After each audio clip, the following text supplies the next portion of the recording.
Comme les foules s'amassaient autour de Jésus, il se mit à dire, écoute bien, c'est important. Tu vas voir. Les gens d'aujourd'hui sont mauvais. Ils demandent un miracle, ils demandent des signes pour prouver la vérité de Dieu, qui soit le signe de l'intervention de Dieu. Ils demandent des signes. Ils demandent des signes. Il faut que ça bouge, il faut que ça crie. Bon. Cette génération cherche des signes. Elle est mauvaise. Luc. C'est dans Luc 11, verset 29. Voilà. C'est l'évangile du jour, en ce mercredi. Je vous avoue que j'ai déjà eu de gros problèmes, en Afrique surtout, spécialement à Abidjan, et puis aussi à Paris, oui, et puis partout où il y a des Africains, que ce soit au Canada, que ce soit à New York où je suis allé, parce que les Ivoiriens sont des gens qui sont très...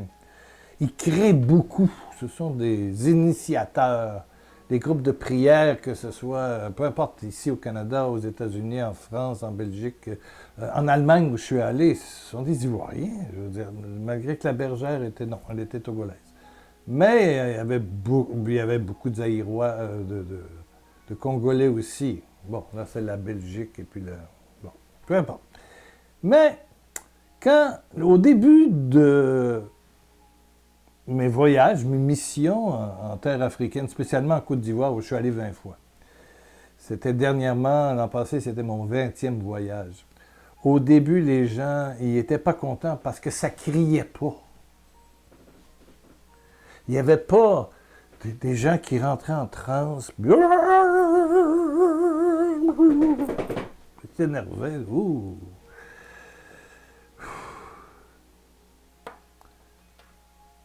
Ouais.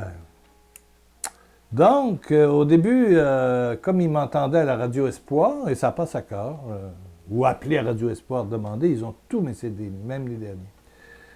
Ils peuvent les passer, je pense que c'est le vendredi soir. Bon.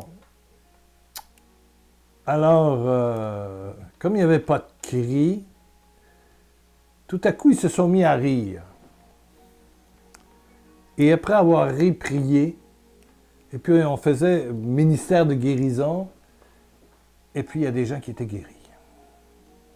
Donc, ils se sont dit, ils ne provoquent pas de libération démoniaque, mais nous sommes guéris, et puis on rit beaucoup. Il est drôle, voilà. Je me souviens que j'étais à la basilique Saint-Paul à l'extérieur, il y avait eu panne d'électricité. Et puis plusieurs prédicateurs n'étaient pas là et l'organisateur avait dit, est-ce que tu peux faire de... L'électricité est revenue vers 23 heures.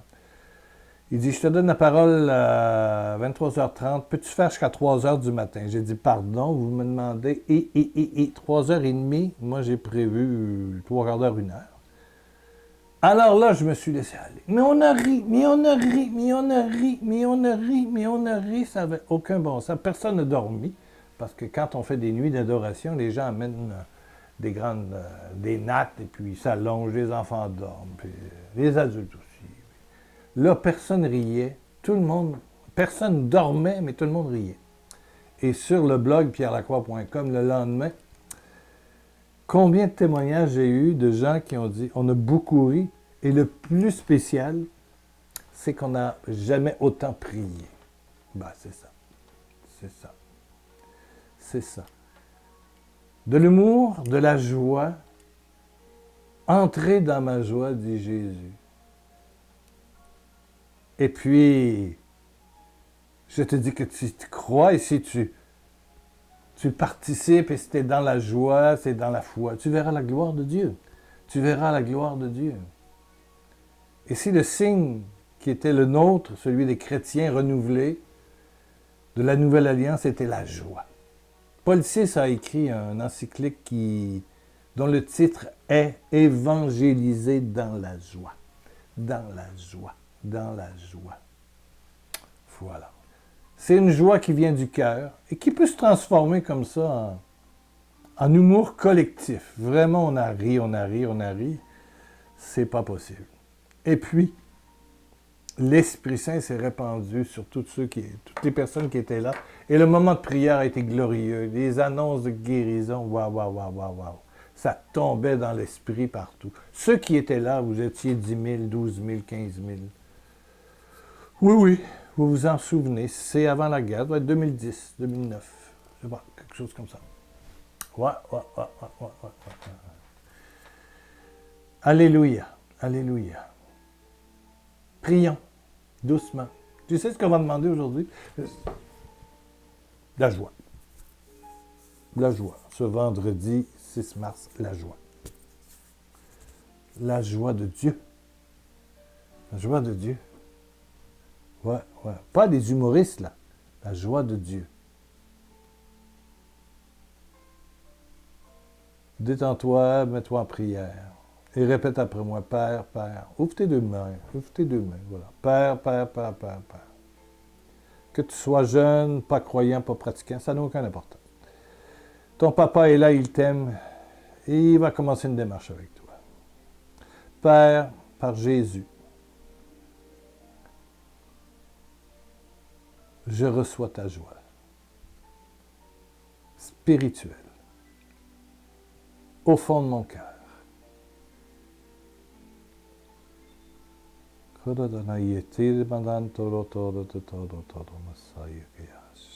Reçois, reçois, reçois l'Esprit Saint, l'Esprit de joie. Et Seigneur, tu me fais voir quelqu'un qui est très triste et qui a raison d'être triste, qui est touché maintenant. Ton cœur est débarrassé de cet esprit de ténèbres, de culpabilité, de tristesse morbide. Oui, il y a une raison. Oui, oui. Mais tu reçois la joie de Jésus. Maintenant. Par Jésus-Christ ressuscité. Alléluia. Alléluia. Merci, Père. Merci, Père. Je vous rappelle qu'il y a un blog qui s'appelle pierrelacroix.com. Pierrelacroix, www.pierrelacroix en minuscule.com, où vous pouvez laisser des commentaires, vous pouvez devenir membre de mon site sur YouTube, bien sûr, il y a déjà plusieurs milliers, quelques milliers. On s'abonne, on s'inscrit. Et puis quand il y a une nouvelle vidéo, ou si vous vous inscrivez sur le blog, quand il y a un nouveau texte, une nouvelle vidéo, on vous envoie des courriels. Voilà, vous avez des avertissements. Alléluia. Vous faites de la liste d'amis aussi, dans la famille, il y en a plus de 10 000. Vous donnez un nom, un prénom, ça suffit. Et votre adresse courriel. Vous recevrez en retour, il y a un enseignement gratuit, il y a 5 leçons sur l'amour, et puis d'autres avantages. Alléluia, alléluia, pierrelacroix.com. Eh bien, on est vendredi 6 mars, reviens lundi prochain, parce que pendant le carême, il y a 3 rencontres par semaine, lundi, mercredi, vendredi. Bonne journée, paix Dieu.